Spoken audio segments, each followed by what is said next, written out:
Welcome to Democracy Now!, democracynow.org, the War and Peace Report. I'm Amy Goodman.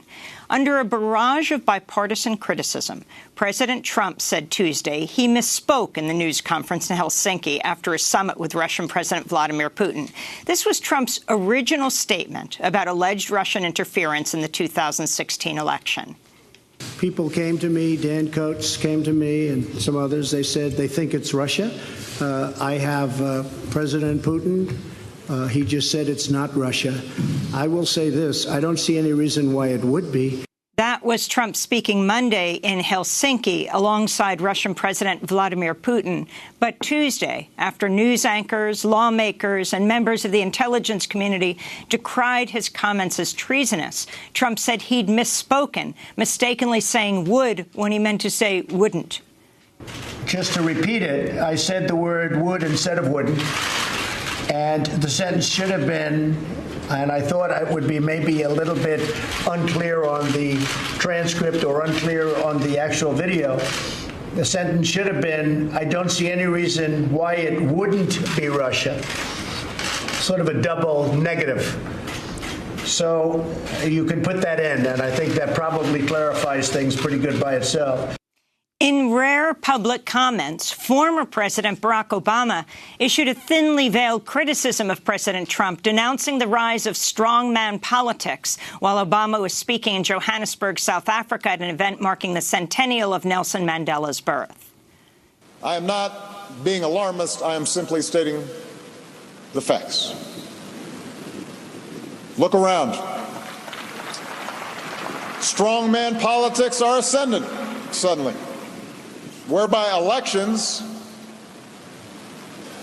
and some pretense of democracy are maintained, the form of it, but those in power seek to undermine every institution or norm that gives democracy meaning.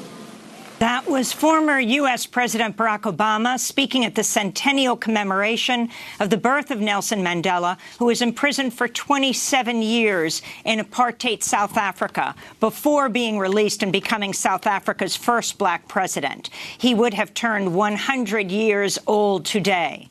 We'll have more on Mandela's life later in the broadcast with the Reverend Jesse Jackson.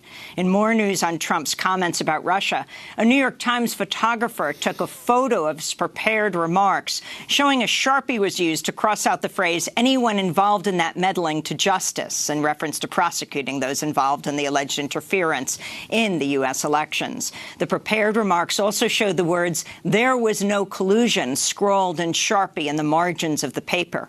After delivering his statement yesterday, Trump launched a tweet storm attempting to defend his comments in Helsinki, tweeting last night, the meeting between President Putin and myself was a great success, except in the fake news media, unquote. Trump also tweeted this morning, so many people at the higher ends of intelligence love my press conference performance in Helsinki. Putin and I discussed many important subjects at our earlier meeting. We got along well, which truly bothered many haters who wanted to see a boxing match.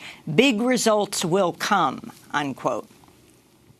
On Capitol Hill, Senate committees are holding hearings today and tomorrow on President Trump's proposal to reorganize the federal government. Trump's plan includes merging the Labor Department with the Education Department, privatizing the U.S. Postal Service, and radically transforming the Interior Department. In response to Trump's proposal, the American Federation of Government Employees says, quote, there's little reason to believe this reorganization plan is anything more than a scheme to eliminate essential programs and public service jobs, reward or punish political appointees, and privatize government programs to reward political donors, AFME said. The European Union and Japan signed one of the world's largest free trade agreements during a meeting of leaders in Tokyo Tuesday. The trade deal will cover a quarter of the global economy. It comes as the Trump administration has imposed tariffs on steel and aluminum from the European Union, threatened to incite a trade war with China, and pulled out of sweeping trade deals like the proposed Trans-Pacific Partnership. In East Africa, the first direct flights between Ethiopia and Eritrea in 20 years have taken off from Addis Ababa, headed to Eritrea's capital Asmara this morning. Al Jazeera reports the majority of the flight's passengers were members of families separated by the long-running state of war between the neighboring countries. The resumed flights come as part of a historic peace effort to end the 20-year conflict. In Spain, a 3-day strike by Amazon workers continues despite repression by Spanish police who attacked striking workers Tuesday and arrested at least 2 people. The attack in Spain came as thousands of Amazon workers in Germany and Poland also went on strike. This is Spanish union leader Douglas Harper speaking about the international strike action. The local management, which is handling the negotiations here, have told us that management at headquarters in the United States have placed a glass ceiling which they cannot break. So we hope that with these mobilizations, the glass ceiling expands and comes closer to what we are demanding.